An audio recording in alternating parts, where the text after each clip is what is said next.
Assalamualaikum warahmatullahi wabarakatuh. Semangat pagi anak-anak.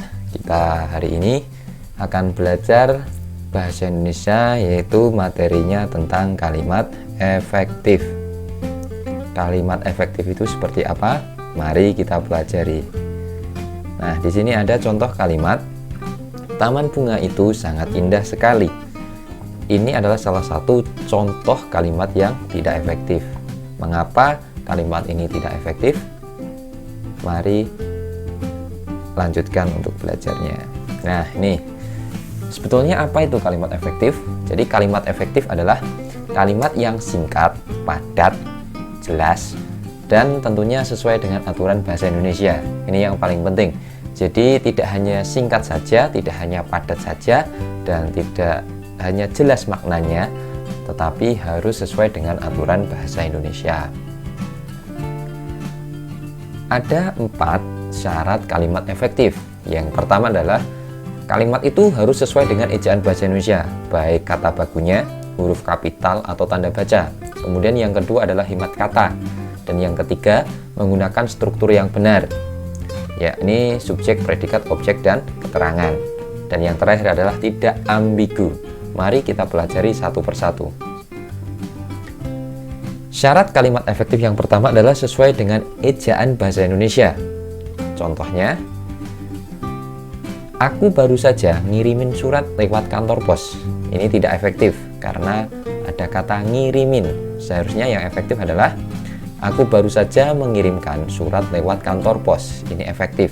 Jadi ada kata yang tidak baku, yaitu ngirimin. Kata bakunya adalah mengirimkan. Mungkin ada contoh lain, ngelakuin, itu kan kata bakunya melakukan, atau membeliin, seperti itu. Contoh yang kedua adalah aku mau ngambil ijazah di SMP Negeri 1 Surakarta. Di sini ada 3 kata yang tidak baku atau tidak sesuai dengan penulisan huruf kapitalnya. Di sini ada 2 yang tidak baku dan 1 tidak sesuai dengan huruf kapitalnya. Contoh yang benar, aku mau mengambil ijazah di SMP Negeri 1 Surakarta. Jadi ngambil itu yang baku mengambil, ijazah yang baku adalah ijazah, dan negeri karena ini nama suatu lembaga, ya, suatu sekolahan, SMP Negeri 1 Surakarta, negerinya, maka N-nya itu menggunakan huruf kapital. Baik. Nah, ini yang kedua. Syarat yang kedua adalah kalimat efektif itu harus hemat kata. Nah, untuk hemat kata ada beberapa hal yang menyebabkan kalimat itu tidak hemat. Jadi, kenapa tidak efektif? Itu karena yang pertama adalah sama versus sama. Maksudnya apa? Mari kita pelajari. Contoh nomor 1, dia sangat baik sekali. Ini tidak efektif karena ada makna yang sama dalam kalimat itu. Apa saja? Sangat dan sekali. Ya, kita cukup menggunakan satu kata saja sehingga kalimat nanti itu akan menjadi efektif. Contoh, dia sangat baik. Nah, ini perbaikannya. Contoh yang kedua, kamu harus rajin belajar agar supaya naik kelas. Ini tidak efektif, jelas. Karena di sini ada 2 kata yang sama maknanya, agar dan supaya. Sehingga kita bisa memilih salah satu agar kalimat itu menjadi efektif. Contoh, kamu harus rajin belajar agar naik kelas. Ini menggunakan kata agar. Yang kedua, kamu harus rajin belajar supaya naik kelas. Ini contoh yang kedua menggunakan kata supaya. Selanjutnya, uang itu kumasukkan ke dalam laci. Ini tidak efektif. Mengapa tidak efektif? Karena ada 2 kata yang sama, yaitu masuk dan dalam. Kita yang namanya masuk itu pasti ke dalam, yang namanya naik itu pasti ke atas. Nah, jadi kita menggunakan salah satu saja. Efektifnya adalah uang itu kumasukkan ke laci. Jadi tidak usah memakai kata dalam. Baik, penyebab kalimat yang tidak hemat yang kedua adalah banyak versus banyak. Contoh, kamu harus memberitahu semua orang-orang. Ini tidak efektif. Tidak efektifnya karena ada kata semua orang-orang. Namanya semua itu pasti ya banyak ya, kemudian orang-orang juga banyak. Kita efektifkan, kita hilangkan salah satu sehingga menjadi kalimat yang efektif. Kalimatnya adalah kamu harus memberitahu semua orang. Contoh yang kedua, beberapa kursi-kursi sudah ditata. Kata beberapa itu menunjukkan jumlah yang banyak, sedangkan kursi-kursi juga menunjukkan benda yang banyak, sehingga kalimat ini tidak efektif. Bagaimana cara mengefektifkannya? Nah, ini tidak efektif ya, beberapa kursi-kursi. Kemudian cara mengefektifkannya, beberapa kursi sudah ditata. Jadi kita hilangkan satu kata, yaitu kursi. Contoh yang ketiga, ibu membeli beberapa sayur-sayuran.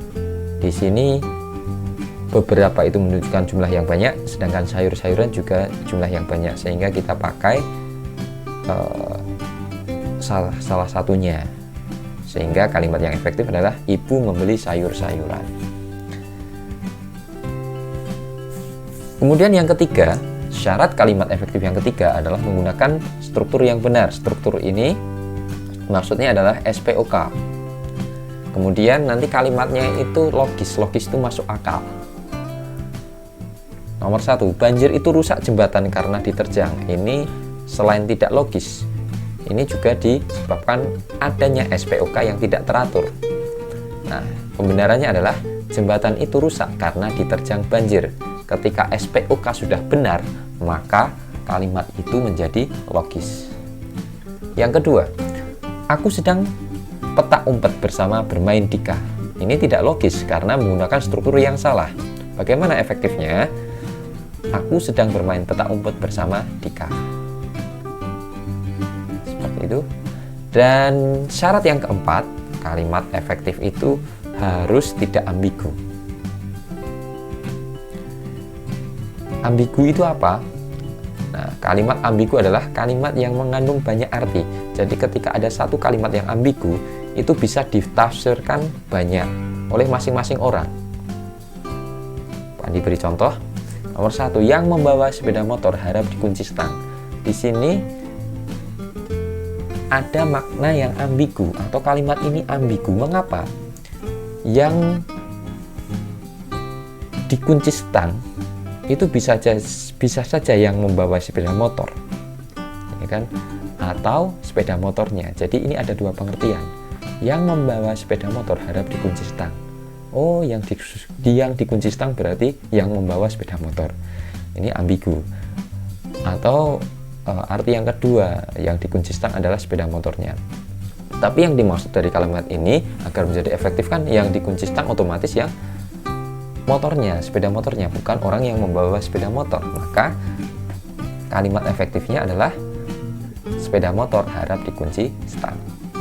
Ini efektif. Yang kedua, rumah baru dicat hijau itu milik pamanku. Ini ambigu atau tidak efektif. Kenapa?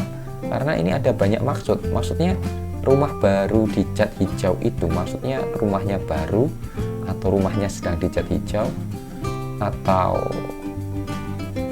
rumah baru yang sedang dicat hijau. Nah, ini terdapat banyak penafsiran sehingga harus bisa diefektifkan seperti ini.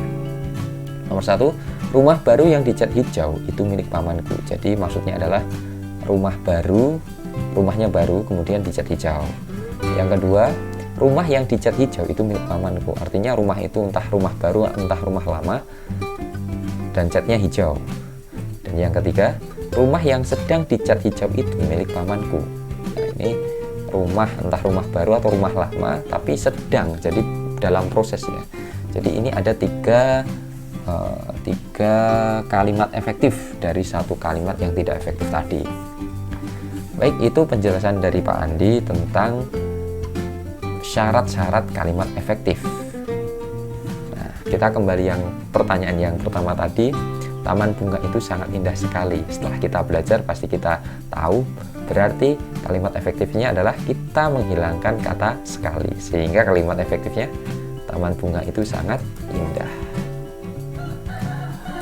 Ya, demikian pembelajaran dari Pak Andi. Semoga pembelajaran ini bermanfaat. Tetap semangat belajar dan sampai jumpa lagi. Wassalamualaikum warahmatullahi wabarakatuh.